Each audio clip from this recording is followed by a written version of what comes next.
pro player in Hamburg. How high you jump or how fast you can run or something is what's in your heart. Asbury outside, rejected by Asbury, no foul. Okie dokie. Now, people out there in the world have to understand that, you know, Jumpin' Joe loves being a funny guy, and I love cracking jokes and, you know, being a fucking cornball. But now I have to talk about something that's really serious, and it's injury in sport. 6'5", senior Joe Asbury.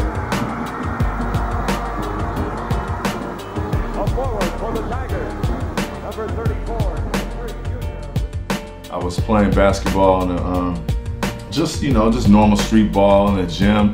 Same gym I played basketball in a million times when I was a young buck coming up in California and Pittsburgh at the Marina Center. And yeah, I went up for a dunk, and I dunked the basketball, you know, but very hard like I normally do. And my hand just exploded, man. And the funny thing was, I didn't realize at the time I was in shock, because I looked down and I could see the veins and tendons and the things that actually make your hand move. And so I was freaking out, and I'll never forget, I showed it to my homeboy. Oh, shout out to my homeboy too, Flick Keener, the guy that drove me to the hospital. I love you, dog. Miss you, homie. And Flick Keener, man, I showed him my hand. I couldn't even look at my hand, basically. I just showed him my hand, and I said, "Is it bad, homie?" And he was just like, I just saw that look on his face, like the death look. And yeah, so, you know, we, put a towel around my hand, you know, jumped in the car, you know, headed out to the hospital, and I sat in the hospital for 4 or 5 hours, and I had to have an immediate surgery, and yeah, you know, and I ended up with like 125, 130 stitches in my hand, and it was crazy, man. And at that point, the doctor actually told me, well, you know, big fella, your basketball days are over. And that was just something I wasn't gonna accept.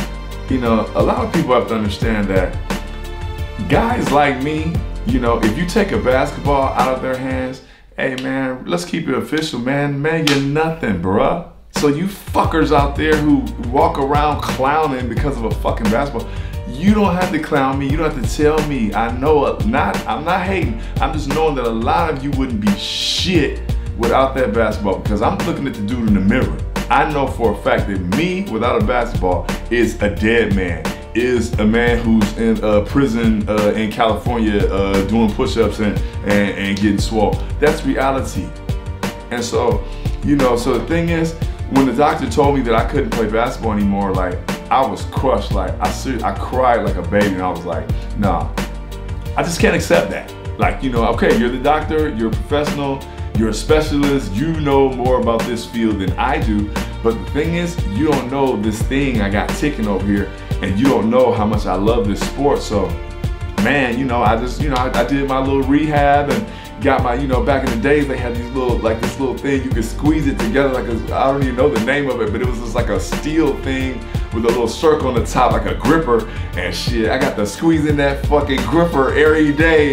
You know, I was squeezing that damn gripper and squeezing my girlfriend's shits and squeezing the gripper. And I tell you what, man, hey, I came back and you know, and I was able after that injury to not only continue to play basketball, but I played in, you know, big street ball tournaments. I played in the big Budweiser back in the days tournaments at Mosswood Park in Oakland, in San Jose, in Frisco, at the Panhandle.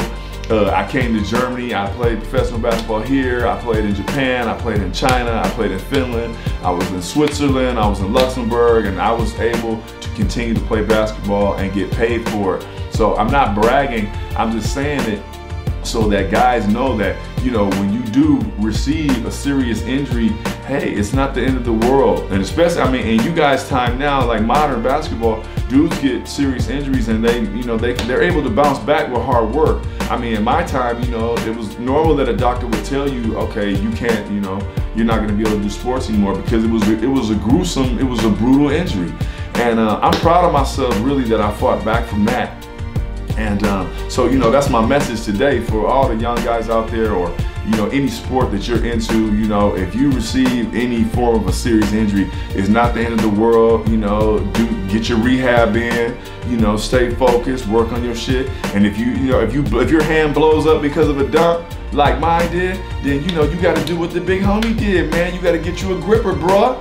You got to get you a gripper, put that work in, homie. You got to put that work in, get that gripper, baby. You know what I mean? Or grip some silicone tits in the strip club like I did. And then you can rehab your shit. Feel me? Cut. That was good.